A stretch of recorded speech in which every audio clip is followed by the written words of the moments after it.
PlayStation Portal has been out for a little while now, and yeah, I've got to admit, I've been pretty slow to the party on this one. But what it's actually given me is time to watch the hype sell, test it in a more realistic, everyday setting, and after spending a good amount of time with it, there's a lot to talk about, both good and frustrating. In this review, we'll cover unboxing, setup, and how the Portal actually really works, audio and comfort limitations, game testing, and whether the PS Plus Premium is now a basic requirement. So let's get into it.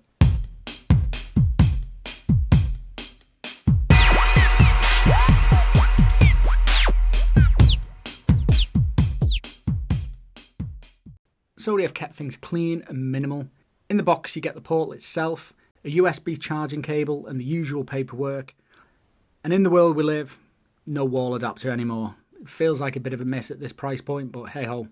Physically, it's essentially a DualSense controller split in half with an 8-inch 1080p LCD screen in the centre. It's sturdy, well balanced, and has a familiar PlayStation look and feel. However, one thing I have found, the screen is very reflective. If you're playing in daylight or under ceiling lights, the glare is noticeable. Enough that I fitted a matte screen protector just to cut down that glare. It's made a big difference and is something I'd highly recommend. Up top you've got the power button and the volume rocker. On the bottom edge there's a 3.5mm headphone jack and a USB-C charging point. It's the full DualSense controller layout here. Face buttons, D-pad, adaptive triggers and touchpad support. So what is the Portal exactly? It's not really a handheld console.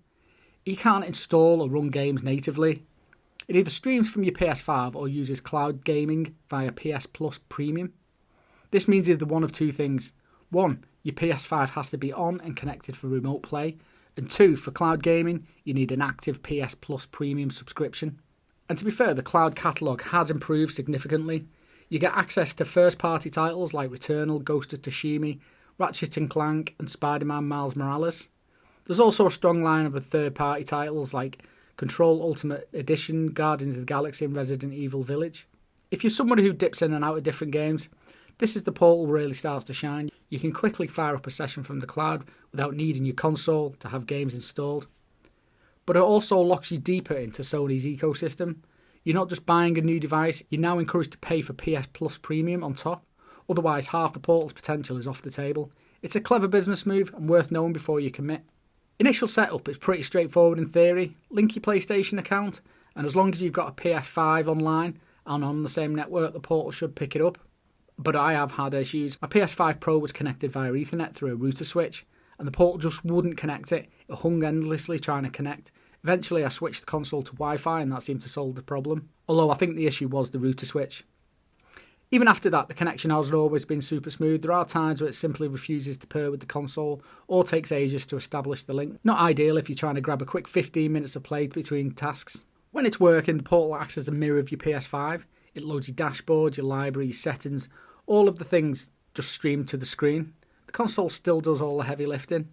The Portal receives a video feed and sends your inputs back. And that's why everything, downloads, multitasking, haptics still work, because it's happening on your PS5 in real time. And it also means your Portal isn't very useful when your PS5 is not connected. If it's in rest mode and not configured to wake up via remote play, your Wi-Fi is unstable, you're a bit stuck. Sony recently enabled cloud gaming streaming directly on the Portal for the PS Plus Premium users. This means you can stream games straight from the Sony servers, even if you've not got it installed on your console. When your connection is strong, it works surprisingly well. It's not console quality, obviously, and you still get the occasional compression artifacts or brief latency hiccups. So now, if you do want the full experience, Remote Play Plus Cloud Gaming, you really need a PS Plus Premium account. It's another sign that Sony's aiming to make the Portal as an extension of the services, not just a standalone device, which is more leaning towards what Xbox have done. The Portal uses the same layout and tech as the DualSense controllers, adaptive triggers, haptics and even the touchpad works, but on the screen. Familiar and it feels great in the hands mostly. The issue for me is the thumbsticks are noticeably smaller than a DualSense controller, and for people with bigger hands like myself it's a bit of a limitation. Over time it becomes slippy, it's uncomfortable, and during the longer sessions my thumb did get a bit tired. Other than that, the controls are responsive and well built. The hand size is definitely something to consider though. Other than that, the controls are responsive and well built. Now, audio. I think this is one of the biggest limitations. The built-in speakers honestly aren't that good. They're tinny and weak and easily drowned out by room noise. You'll definitely need to use headphones, either wired or link-based, for any kind of serious gaming. However, the Portal doesn't support Bluetooth audio. It only works with PlayStation Link compatible headsets like the Pulse Explorer earbuds or the Pulse Elite headset. I have a pair of Pulse 3Ds and they work great on the PS5, but they won't connect wirelessly here. And that really surprised me. You're limited to using a 3.5mm jack, which is such a shame and a bit of an oversight. I tested a mix of game titles across genres to see how the Portal handles in real world use. Ghost of Tsushima played beautifully, the visuals on the 1080p screen hold up well, and the performance felt responsive and quite immersive. So FIFA Ultimate Team was a slightly different story. While it wasn't glitchy, the input lag was just enough to make gameplay not as tight as possible. Passing and time shots felt a little bit sluggish. It's playable, but it's not really ideal. This really highlights where the Portal excels, with slower paced or cinematic games like Death Stranding, but twitchy fast reaction titles did reveal its latency ceiling. Another limitation is you not being able to watch Netflix or Sony Pictures Core, which is strange given that that's part of the Sony ecosystem and part of the Premium Plus subscription. It just seems a bit of a strange one, that. So the PlayStation Portal worth it?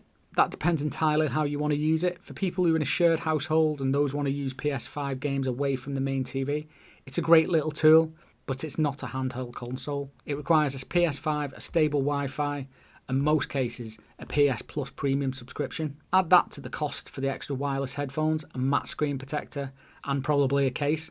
You're looking at quite an investment. One other thing to consider later on in the year is the release of the ROG Xbox Ally, which is a true handheld console. That is going to really rival PS Portal. Let me know in the comments, have you got one? What do you think? And I'll see you on the next one.